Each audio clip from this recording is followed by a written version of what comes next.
Imagine that you're about to undergo surgery. You're surrounded by doctors and you have no clue who they are. You have a tourniquet on all of your appendages. You're covered in bandages. You're possibly under the influence of a nerve blocker, which is making it very hard to understand what's happening. And as you drift to sleep under the anesthesia, you wake up and you realize that all of your toes, all of your fingers, each one of your digits has been entirely amputated. You're in pain, you're bleeding, you're covered in bandages, but that's only the beginning of your healing process. This is what cats undergo every time they go through the declawing surgery. Hi, my name is Julia Beasley, and I've been a cat owner for more than 9 years now. I've been researching the subject for the last couple of months, and I'm here to ask that you help make declawing illegal in the United States.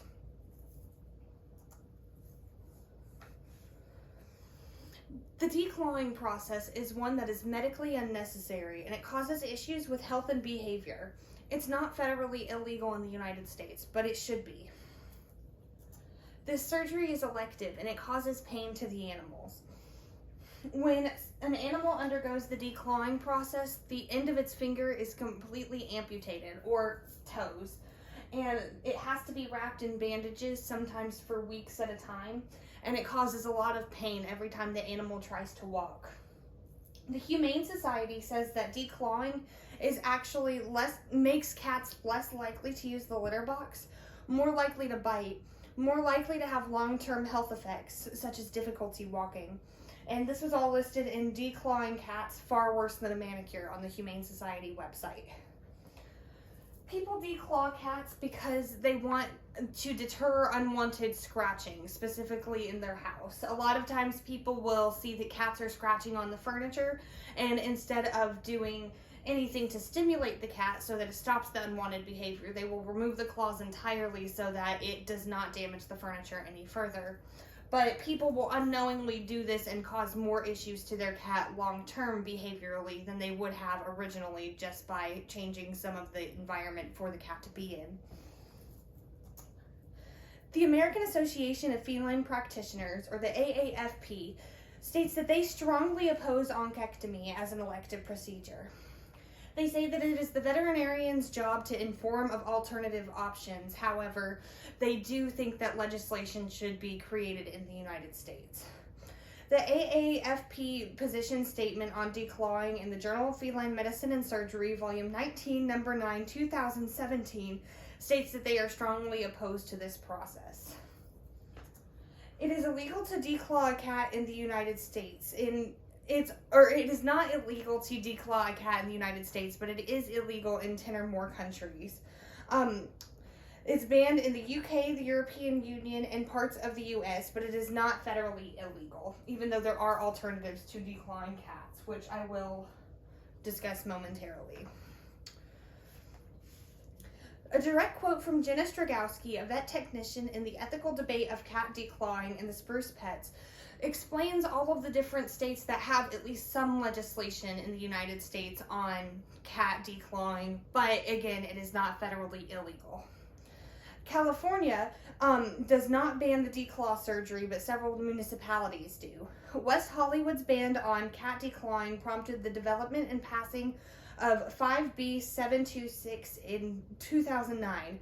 This made it unlawful for a city or county to prohibit a healing arts license, such as a veterinarian, from performing a procedure that falls within the professional's recognized scope of practice. The declaws are considered part of a vet's scope of practice, but any ordinances adopted before the effective date of 1/1/10 remained in effect. To beat the deadline, the municipalities of Berkeley, Beverly Hills, Burbank, Culver City, Los Angeles, San Francisco, and Santa Monica all adopted declaw bans before 2010, so that way it did stay in effect after the newest law was put into effect.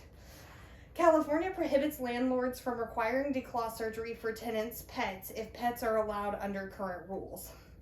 In Colorado, the state legislation has been proposed, but it has not been passed. However, the Denver City Council unanimously passed an ordinance in 2017 that prohibits the practice of declawing cats unless it is deemed medically necessary by a licensed veterinarian. In New Jersey, the state assembly voted in support of an anti-declaw legislation in 2017. The bill still must survive the Senate in order to become a law, but this hasn't happened yet as of March 2018. In New York, the declawing of cats is officially banned. On July 22, 2019, Governor Andrew Cuomo signed a bill that makes cat declawing completely illegal, making New York the first state to ban the procedure entirely. Rhode Island in 2013 adopted a bill making it illegal for landlords to require tenants to be cats to be declawed. And the practice of declawing a cat is intertwined with now both veterinarians and the public's educated and socialized to make sense of how non-human animals and the relationship of humans and non-human animals relate. So this was all stated by Nadine Dolby in Purdue University, published in the Paws Project in 2015, discussing the different types of legislation on the declawing process. So all cat owners are affected by the decision of whether or not to have their pets undergo this procedure, but also all animal lovers are affected by this as well, because it is an animal rights issue, because it does cause a lot of pain for many animals. So according to the website Statista, which is a data collection website, 94.2 million cats were living as domestic pets in the United States as of 2017, and 68% of all U.S. households have one or more pets. This evidence was provided by Emma Bedford, a statistician and data analyst, to the Statista website in November 2019. And being that there are so many pets and pet lovers in the United States, this makes it a very prominent issue that we want to actively fight against. The practice of declawing cats presents an issue of moral ambiguity to veterinarian practitioners, stated by Dana Atwood Harvey, a veterinarian, and Death or Declaw, Dealing with Moral Ambiguity in a Veterinary Hospital, which was published in 2005. And this idea was also backed up by Jenna Stradowski, a registered veterinarian technician, in The Ethical Debate of Cat Declawing, which was published in the Spruce Pets in 2017. You should contribute to the reduction of this practice and get involved in changing the laws surrounding it. There are several ways that you can easily contribute to reduction of this practice and the laws that pertain to the act of declawing cats. If you have a cat as a pet, do not get the animal declawed. There are alternatives to declawing a cat, such as getting soft paws, which are caps on the nails, keeping their nails regularly trimmed, getting scratching posts in the house, and also getting more things to keep them actively stimulated. You can spread awareness about the health risks to the animals who undergo this procedure by sharing informational pamphlets on social media. These can easily be found on websites such as declawing.com, which is all about the truth about declawing and tells all about the different types of health risks that it poses to cats. And another way you can help is by signing a petition on change.org supporting the federal ban on the practice of declawing in the United States. Both of these are two different petitions that pertain to declawing. One's about a federal ban, and then one is about local bans. But both of these are getting a lot of momentum, and the petitions on change.org usually do gather a lot of attention as well, especially when it pertains to legislation.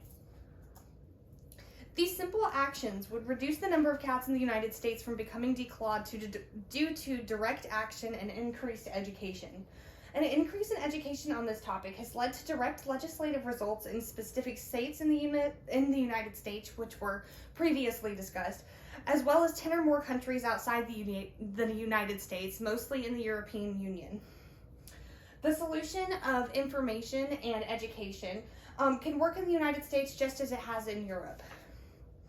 Are there any alternatives to declawing that can prevent the unwanted scratching behavior? Absolutely there is. Cat scratchers, which are pictured here, are two things that cats can scratch on, and these are just two different variations that will be a designated spot for them to scratch, so you don't have the unwanted behavior on unwanted pieces of furniture. So cat scratchers and posts are one option. Trimming nails or putting nail caps on the nails is another alternative because they're little plastic covers that cover the nails so that it's not sharp when they scratch. You can also use pheromone sprays to deter them from scratching specific pieces of furniture if it's one specific piece of furniture that you're worried about. And creating a more stimulating environment for your feline friend can actually prevent the unwanted scratching behavior. And cats can have a different variety of things to entertain them, such as a shoebox, a feather toy, or this more elaborate toy here. But having a different variety of toys available for your cat can make it less likely for them to scratch in places that you wouldn't want them to. Imagine a world in which animals and humans can understand each other's needs and coexist peacefully, where cats and humans can live together without requiring the mutilation of digits. This can be possible through widespread education about our furry friends and what their needs really are. In conclusion, the process of declawing cats is inhumane and should be illegal in the United States. I implore you to spread awareness about this issue of declawing by sharing educational pamphlets on social media and signing petitions in favor of abandoning the declawing practice. The next time that you are considering what is best for the animals in your life, pause and think about the future you want for your furry feline friends and family. Thank you.